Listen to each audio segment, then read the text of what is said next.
to One Day Today! I'm Maiya, and this is... Microbe 256TC, the very latest in precision robotics and the absolute pinnacle of automated efficiency, ready to receive instructions. Just call him Switch. Just call him Switch.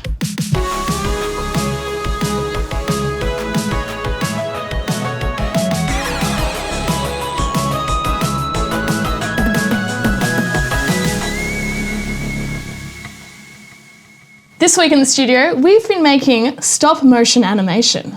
Stop-motion animation? You can't have stop and motion in the same directive? That's impossible!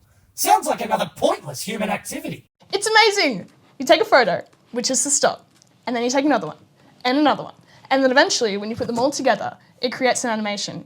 It allows your imagination to go wild. And actually, for example, one of my favourite movies, Fantastic Mr. Fox, is made with this exact same procedure. It's made with puppets and set miniatures to create an animation. And sometimes it's so good that you wouldn't even notice it wasn't real on your first watch, like in Jurassic Park. Wait, let me understand.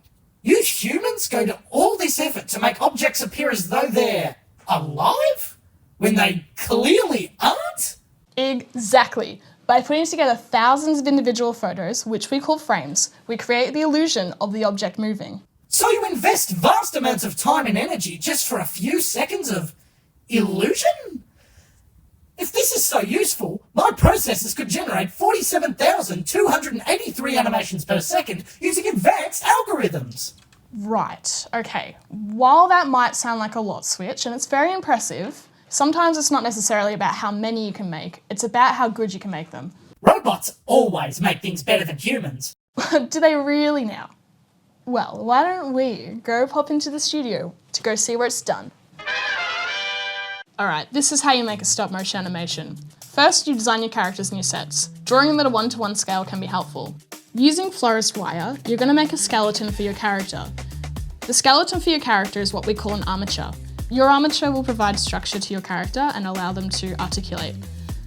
In the movies, an armature can sometimes cost thousands of dollars, but you can buy florist wire cheaply at craft shops like Spotlight or from florists. When you're making your characters and props, it's best to use air-dry clay, and you want to make them no bigger than 10 centimeters tall. You can use plasticine, clay, or anything really.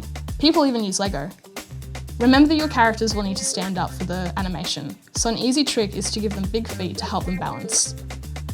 When you're ready to make a set for your animation, you can use materials like coloured paper, cardboard, and recycled materials, and you can use tape and blue tack to help everything stay together. When you're shooting your animation, sometimes it can be a little bit difficult to do it by yourself. If you have a friend or a family member handy, come get them to join in, and then one of you can take the photos while the other one moves the characters.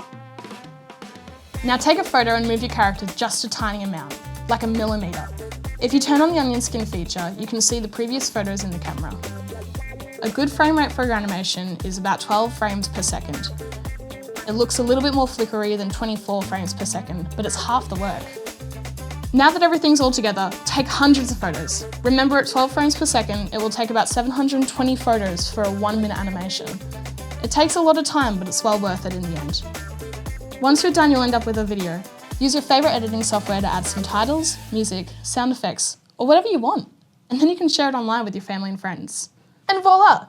You now have your very own stop-motion animation. Congratulations, you are officially a filmmaker. Fascinating.